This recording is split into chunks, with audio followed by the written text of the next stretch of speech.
Assalamualaikum. Jadi di sini saya akan mendemokan mengenai exam browser full layar floating. Yang mana exam browser ini merupakan versi terbaru dan mungkin bisa menjadi acuan untuk penilaian yang lebih baik. Ini saya contohkan di sini. Kita memiliki 5 menu yang masing-masing harus di-enable dulu izin draw overlay. Kemudian jika saya copot dulu permasangannya, dicopot dulu ya. Kemudian saya install, saya udah kirimkan, bentar. Kita install di sini. Ini yang versi buat publiknya, mungkin bisa saya rubah-rubah URL-nya. Kita buka. Dia akan minta draw overlay dulu. Jikalau tidak, dia tidak akan bisa berjalan. Nah, ini semua HP itu pasti punya draw overlay. Jikalau ada yang permission overlay di sini tidak ditampilkan pada layar, bisa menggunakan PC untuk mengaktifkannya dengan via ADB device. Itu mungkin bisa dilakukan oleh ahli-ahli IT. Nah, di sini terdapat 5 menu yang masing-masing menu memuat fitur tertentu. Untuk QR code, berhubung saya tidak membawa QR codenya, maka saya contohkan saja dengan input URL. Ini bisa di pin opsional karena pin itu tidak mempengaruhi jalannya aplikasi. Kalau misal di pin pun justru malah lebih aman. Karena apa? Ketika di pin dia tidak akan bisa pindah-pindah sesuka hati. Dan ketika ini di pin ya.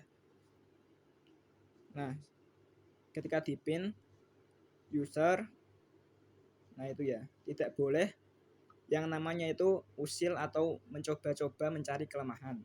Kita harus sederhana saja. Di pin, mengerjakannya secara normal, tidak boleh memencet tombol yang di bawah 3 ini. Kalau dipencet pun itu akan justru bermain-main dengan ranting handphone pada HP saudara-saudara. Misal saja kita pencet di sini yang layar ini ya. Nah, ini nggak bisa dipencet karena udah kepin tadi. Nah, itu untuk alarm peringatan ketika keluarnya itu aslinya keras dan tidak bisa diatur gugat atau tidak bisa diturunkan ya. Misal saya turunkan di sini atau saya semisal ini nggak bisa ya, otomatis nggak bisa untuk floating. Kita kembali close. Bentar. Bukan di input URL ini mungkin. Yang di 2 tombol menu utama ini. Lain kali lanjutkan karena pin tidak mempengaruhi. Kalau saya menonaktifkan volume ketika saya close, nah volumenya tetap akan naik seperti itu. Kemudian lain kali ini URL-nya sendiri bisa dinamis, bisa diubah-ubah.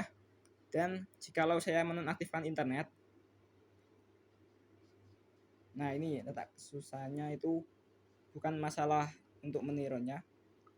Di internetnya ketika ini dia akan memunculkan tampilan no connection seperti itulah. Dan user harus terpaksa menaktifkan kembali dalam jaringan. Karena ini merupakan fitur yang harus utama dan menjaga keamanan URL-nya. Tanpa keamanan, maka mungkin URL-nya bisa didedos atau di-hack atau di bagaimana itulah. Kemudian, jikalau ini coba-coba memencet tombol 3 bawah ini, dia akan menampilkan peringatan atau menampilkan sound untuk alat ya. Nah, seperti ini. Saya coba menekan ini, dia akan langsung hilang. Logout.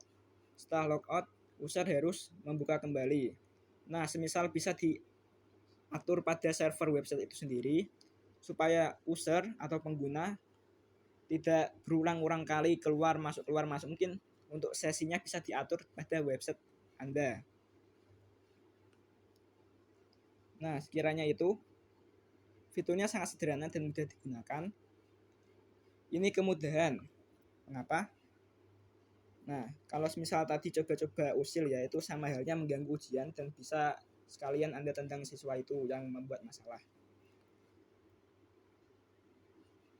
Ini dia tidak akan bisa di floating apapun itu karena ini tampilannya sendiri sudah paling atas pada layar, dan karena di floating pun floatingnya akan tertampil di bagian belakang dari layar exam browser itu karena ini adalah top activity atau aktivitas paling atas.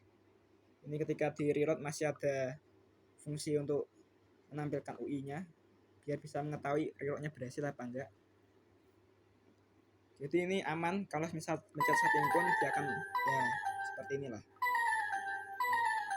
Jadi user tidak bisa mencoba-coba untuk mencontek. Sebagai ini mungkin ada yang ditanyakan kembali.